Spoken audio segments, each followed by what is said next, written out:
Hey guys, Tedison Bear is here, and I'm going to do a video going over what I consider investing, so to speak, in the future of the future trends. Investing long-term in Pokemon product now, Pokemon singles now. First off, obviously there's a simple investment tip by Charizard. I love this card. Charizard VMAX Japanese, less than $30 a piece. You cannot go wrong purchasing this card. Charizard Advent of Arceus. This is around $30, maybe $40-ish raw for like a near mint copy. Can't go wrong buying those either. Just really cool, like old Charizard artworks. And this is one of my favorites. This is from a half deck in Japan.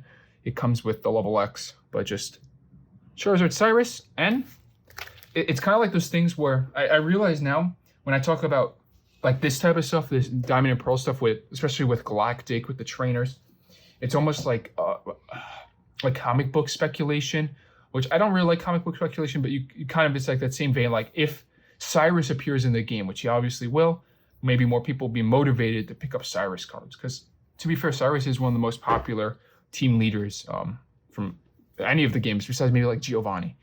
So yeah, after that, let's go over the rest of these types of cards. The first style is obviously just holos. I probably am just going to open up every single bag here and we'll go over the cards inside. I also fixed my lighting so the holos should really pop. But I mean, this stuff is all super low population, graded by, I say graded by P.S.A. because I don't think many people were grading this stuff with BGS. If you had to, you would just send it to P.S.A. But if maybe for stuff like Leafeon, oh, I hate this too. The sleeves are all sticking together. So I guess we'll just do it this way. Stuff like Leafeon, the Evolutions, more popular cards, higher population, maybe like a Raichu as well. But to be fair, this stuff is still super low pop. I'm going to guess on average of the cards we're going to see here, we're looking at less than 20 copies graded overall. Especially for the lesser popular Pokemon, like Tangrowth. I like Tangrowth. I like stuff like Delcatty. But I don't think Tangrowth has a huge fan base out there. I don't think a lot of people saw the value in grading Tangrowths before, or something like this, Dustox. I don't think a lot of people saw the value in grading Dustox. So because of that, just these unpopular Pokemon, which is this Pokemon too. I don't know this guy's name, but I'm gonna send him in the grade. Porygon Z. I don't think many people are grading this. Fion, even Nosepass. Like this stuff just. People weren't grading it, but there are collectors. People like these, especially for like weirder Pokemon. People love weird Pokemon. For me, like for example, I love Crabominable. I just think he's so funny. Like he's just a really funny concept. And because of that, I would collect Crabominable cards. For example, I have his staff card. I have his pre-release card. But I'm just like giving you an example of like unpopular Pokemon do have collectors out there that want cards from them. And often, this is like a more niche reason that I think grading this era of stuff is really worth it. And I'll show it on this Regigigas. Oh, never mind. It's a bad example. These cards are hard to, like, they're hard to find mint is one thing. That's number one. Write this down. Number one, they're hard to find mint. Number two, there isn't much demand for raw copies. Number two, because a lot of the raw copies are damaged too. They were played with. But number three is the Diamond Pearl era stuff was really, it's really stupid how they did the set codes on them. If you look right there, bottom right hand corner, you normally have the set code, or if it's a promo, it'll have the promo code or set code like this. This Regigigas 009 out of 009. This Heatran, I think this might be a little bit wrong. I think the codes on the Diamond Pearl era cards, they just randomly switched it to be the Pokedex entry codes from the games, which that just makes these cards fairly hard to find because there's not like a standard way to sort them, if that makes any sense to you. Like, just think of it this way. For this Ampharos, I would just type Ampharos Holo, or just Ampharos and then the set code bottom right. It would pull up all these Platinum era Ampharos cards. But for that Diamond and Pearl stuff, I mean, you just can't do that because it's the Pokedex entry. It's really long and convoluted. A lot of people don't list it with that. And because people don't list it like that, or people don't write the set names, obviously between Japanese English are different. The set codes are different. Not everyone's gonna write the correct name of the Pokemon because of a lot of these cards raw are still coming from Japan. It's not really like old back Japanese and modern Japanese. You have a lot of that stuff has already been kind of relocated to Western markets. A lot of this stuff, if you do want to purchase it raw, like I have, you have to buy directly from Japan, which just makes it incredibly hard to source it because there's no standardized way of listing this stuff. I love this Arcanine. Like this Venomoth too. Like, who is grading these LP Venomoths? Oh, this Politoed. I am so happy I found this many because this artwork is just, it's gorgeous. And we'll see it later on. I just want to point this out. It's so cool. This LP stuff, they put the item that they evolve from. So he has a King's Rock there. And this one's crazy. The Rapidash with that really flat arch style in the back. It's gorgeous. And then a clay Macargo. Really cool stuff. So this is what I've been buying. This is pretty much all I've been buying. I haven't been touching. I've dabbled. I've dipped my little toes, my pinky toe in to modern recently. Modern is expensive, so I can't really buy too much at once. But I've been buying alternate arts, if anything. I have quite a few alternate arts stacked up. That's pretty much my position is alternate arts and the Evolution ultra rares, the full art versions of those. I think that stuff is fairly priced and will demand a premium graded. But overall, I've just been buying all of these, and I think I got around 600 gradable cards from all like the lots that I've been purchasing or just stores that I've been clearing out. The big issue that I'm having with these cards is scratches. And I spoke about it in a CGC return video recently, but with cards like this, well, there's a couple of things. When you buy these from online, you just look at scans or pictures of the cards. It's impossible to tell if the card is scratched. That's just the truth of it. Level X, I love Level X's. Venusaur. This Mew is so good. You know I love my beat up EX cards. Yeah, as I was saying, I gush every time I see these arts. They're so good. Look at this Pachirisu. This one, there's a Dialga Palkia of the same style, kind of like in the negative zone. I forget where he's from, but it's just gorgeous. As I was saying, when you buy this stuff online, it's either stock photos, in which case you're just taking a gamble if it's actually mint, or it's scans or pictures of the lots. You can zoom in on photos to look for edge wear, to look for corner dings, but you can't tell if the card is actually damaged or not, if it has those light scratches. Boba Fett. I guess this is a modern card I've been buying. Mewtwo, Mew GX. These were selling. I would say buy these in Japan while you can. There's a couple cards that are like this that just happen to be like dollar bin cards, $2-3 a piece raw in Japan, but you're able to sell them for like $10 a piece ungraded, assuming they're mint. And then if you grade them, you're looking at $20-30 card after everything. Really cool arts though. Yeah, so that would be an example of a modern card that I've been buying just because they're so cheap. Another one is I think it's Gengar. It is Gengar, sorry, but I think it's from Shiny Star V. It's used as a Shining Fates, no, as a Champion Pack promo. These, I ran out of my normal penny sleeve, so I had to default to these. But these are just random stuff. Like, this is like, I'm scraping the bottom of the barrel, so to speak, right now. And this stuff isn't popular at the moment. But it's very much one of those things where I see it as kind of like an opportunity where everyone's just focusing on the same products. Like, obviously, everyone's talking about EV Heroes. Everyone's talking about the Rayquaza Ultra Rare. Or people are, like, paying a lot of money to open up the English versions of the sets that these cards I'm showing off come from. But I don't know. It's one of those things where there's not a lot of people talking about this stuff. There's not a lot of demand, so to speak, on eBay. There's just not graded copies that come up. And if they do come up, they actually do tend to do pretty well at auction, just because they are obviously low population. But it's very much, it feels like one of those things where just because people aren't talking about it doesn't mean like this stuff isn't valuable, this stuff isn't good. I'm trying to say this in like an intellectual way that it kind of like helps explain my reasoning for buying all these cards. Is if everyone's talking about X, and everyone's saying buy X, buy X, buy X, that's probably a good indication to not buy X. And to me, that it's one of those, oh my god, Delta species too. Like all this stuff is so good. Look at that artwork. That's so good. Delcatty, this is Wigglytuff, sorry. Banette. And I've talked about this too. I guess this is like another point. Oh my god, it's so good. The Fire Leaf Green era of artworks, Ruby Sapphire stuff is so phenomenal. It's beautiful work that they did. I spoke about this in the past. I think this video is probably going to have a title along this line of investing in nostalgia.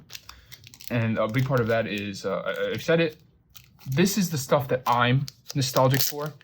I was too young to really care about base or WotC. I just have no connection to those sets. But what I do remember is I still remember the time that these games came out. I remember playing Ruby Sapphire. I remember going to I think it was the 10th anniversary. Maybe it was even the 5th anniversary. It's probably 5th anniversary of the Pokemon Center in Manhattan, which is now like the Nintendo store. Like I remember that. I remember getting my Emerald collector's tin from that. And this is just that era that I'm nostalgic for. And in that regard, like this is the era that people my age are nostalgic for. I talk to friends that are into Pokemon really heavily, that are around my age, and this is the stuff that they gravitate towards, they find they enjoy the most. Then I even talk to friends who like their connection with Pokemon is just through playing the games. But they collected cards when they were a kid, and this is really just what they go towards. This is what they feel the highest connection towards, is that later Ruby Sapphire era into Diamond and Pearl. And that's really why I've been buying this stuff. Black and White is a little tougher too. I still think Black and White is probably undervalued for the most part. But this is just the stuff that I think will really hit in a year. Assuming that, I don't know. My cost basis into this stuff is so low that even a year from now, if they don't go up at all, I'm still fine. I'm still in the clear. But if people ever come around to realizing how hard this stuff is to come by, and how nice it is and how hard it is to especially find mint, I think you can really see some booms in the future of people going for copies of these. And then that was those. And then these are just beat up base set Blastoise. Look at this one, it's like warped. But this was look at this one. Completely like chipped. You can see that. These were like, I think it came out to like $10 a piece for these, but it's one of those things where $10 a piece, I pay $12 to get them in a slab. Is there any reality where a base set Japanese Blastoise even in a garbage grade, like a 2 or a 1? I say garbage to like exaggerate the point, but even in that low grade, is there any like reality where that card isn't worth more than $30 graded? I really don't think there is. I think there's an extreme floor for that stuff, and base set stuff. And that's specifically for Blastoise. Venusaur is a little tough. I would buy beat up Venusaurs for around $10 too, but it's not easy to find Venusaurs that cheap for some reason. Even though Venusaur is like the least popular of the three, I personally liked him. Really cute Politoed. So I guess the takeaway from all this, as you see me go over these cards, is invest in something different. Like go for the sets that not as many people are talking about, for the era, especially that not many people are talking about. And then also just, I think it's important to think conceptually, like generationally, what's going to be hot. And then on like a more micro scale, it's similar to like comics, where you invest in key characters, but you can kind of do that for Pokemon as well. Aggron is probably popular, but I don't think Zangoose is the most popular. I don't even remember this. This might be Mesprit. Shiftry is not the most popular. Darkrai is kind of getting there, but stuff like Glaceon will always have fans. Rayquaza will always have fans. Maybe not Palkia. Maybe not Blissey. Feraligatr will have fans. Like the starters always seem like safe picks to me. The hollows are so good. And so I mentioned before, like, this is a separate point. I'm just going to kind of rant at this point as I show off cards. This stuff is just hard to tell what the grade will be because the photos only do so much. These are all stuck together. These are just Ho-Ohs, Shaman stuck together, Venusaurs, beautiful Staraptor, Camerupt, that nice artwork, Giratina, Salamence. Look at that. I really think the best era of artwork was this this Fire Red Leaf Green era. This is so good for Beedrill. It probably rivals like E-Reader, E-Series stuff. So a lot of this stuff was purchased either through stock photos or like listings of just the fronts and backs, and you can't tell scratches. A lot of these cards do have micro scratches on the back. I will try to show that with one of these. Let me see this one. This probably has scratches. All right, never mind. This one doesn't seem to have scratches. But some of these do have scratches on them. I would say like 50% have very light scratching. And then the idea that I had, I'm sorry, I keep getting distracted. This one's so cool. This is similar to that Politoed, Arcanine with the Firestone in front of him to evolve. Shuckle. God, that's so good. Gliscor with the moon and the clouds behind him. Mach EX. So what I was going to do is I was just going to grab a couple of the cards, you know, stuff that more popular Pokemon with scratches, with that light scratching. I was going to send them to CGC standard or express. Not because I think the cards are worth that value. I don't think they're going to be. I think if I express them, I lose money after grading and selling. But I want to see how they're valuing those scratches. I just want to have a benchmark to understand how that light scratching will affect it. Because to me, like thin scratching on a card brings the surface to around an 8. If it's on the back, around an 8, 7.5 to 8 on surface, you're still getting back an 8 to an 8.5 on the card overall. When you have stuff like this that isn't graded very often, I'm not going to be competing with many people to sell this stuff graded. So I can accept a 7.5 to an 8 on half of these cards. But I just want to make sure that like I have a good frame of reference. The cards, a lot of these cards, unless they're popular or if they're level X or EXs, unless they're for popular Pokemon or level X or EXs, if there was a little bit of whitening on a corner, I took them out of the pile. These all have to be, to me, look mint on corners and edges, but I did allow some scratching I tolerate some scratching when sorting. So I'm gonna just I think that's what I'm gonna do. I'm just gonna grab the cards for popular Pokemon with that very light scratching, and just so I can get like a baseline understanding of how CGC is currently grading scratches like that on new backs, and if they will. I hate to sound like a P.S.A. hater in another video. I'm very confident P.S.A. does not catch scratches very well. I'm very confident at that same time. I'm super confident Beckett doesn't catch scratches very well, or at least they're just inconsistent, if anything. Sorry, this is Voltorb. This is a promo. This is from, I remember seeing this. This was like a blister pack for Diamond and Pearl era. That blister is stupid expensive now. Obviously for the packs, but that just means not any promos. This one I really like, this Metagross. I was considering sending one of these in as for that experiment, because I remember scratches. Like, I seem like a crazy guy, like holding the card like this, because you don't see anything. But if you take out a high power lamp, this was a video I tried to record, but I felt like it just sounded stupid when I was talking about it. But you get like a flashlight or a lamp, just shine it directly on the back of the cards. You will notice imperfections pretty easily. So I do recommend doing that. If you're serious about grading, actually, if you really are serious about getting your 9s and 10s, this older stuff, just check the scratches, especially old backs, check for scratches. But yeah, Dragonite is probably another one of the Metagross and Dragonite. I'll probably send on like a standard level. I'll find one that has pretty average scratching. So I do think that experiment has a lot of merit. Because obviously I've invested a lot of money by buying all these cards into this era. But I have also invested a lot of money into cards with similar conditions. And if I can do a sub, it'll probably be around 10 cards. I'm at that level. Just this, maybe not 10, maybe 5. 10's kind of expensive. 5 cards at that level just to kind of see how they come out. There's such cool stuff. And as I said, these EXs are probably closer to 7s because they do have edge wear.